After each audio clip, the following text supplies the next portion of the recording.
తెలంగాణ ప్రజానాయకుడు మన ముఖ్యమంత్రి రేవంత్ రెడ్డి గారికి, గౌరవనీయులు అందరి నమస్కారం.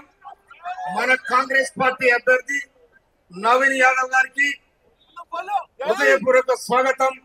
ఇక్కడ వచ్చిన నా అక్క చెల్లెలకు, అన్నదమ్ములకు, గోడమండ పోర్బిడ్డలకు అందరికీ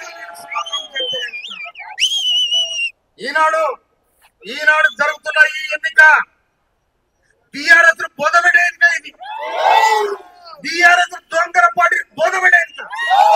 టిఆర్ఎస్ తీసేదో చెప్పాలి కేసీఆర్. నీ హరీష్ రావు, నీ రామారావు, నీ కవిత, నీ మొత్తం నీ కమ్మగిరిపోయింది. ఎక్కడ లేదుగా. అందుకోసం మరి ఈడ కూడా నీ కమ్మగిరితోని అవుతా ఉన్నారు. అందుకోసం మరి రేపు 10వ తారీఖు నాడు జరిగే, 11వ తారీఖు నాడు జరిగే ఎన్నికలలో నవీన్ యాదవ్ బ్రహ్మాండమైన మెజార్టీతో గెలిచి ఇది సోనియా గాంధీకి ఇచ్చే కార్యక్రమం మొదలైంది కూడా మనం చెప్తా ఉన్నాం.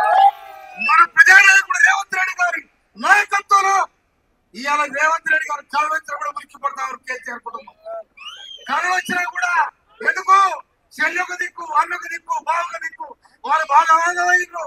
అందుకోసం ఆ పార్టీ ఉండేయలేదు, పోయలేదు. అందుకోసమనే నికారసర పేదలను కాపాడే పార్టీ కాంగ్రెస్ పార్టీ, రైతులను కాపాడే పార్టీ కాంగ్రెస్ పార్టీ, బడుగు బలహీన వర్గాలను కాపాడిన పార్టీ కాంగ్రెస్ పార్టీ. రేపు నవీన్ యాదవ్ ను గెలిపిస్తే ఈ పోడబడ్డను బంగారు గడ్డగా చేర్చడం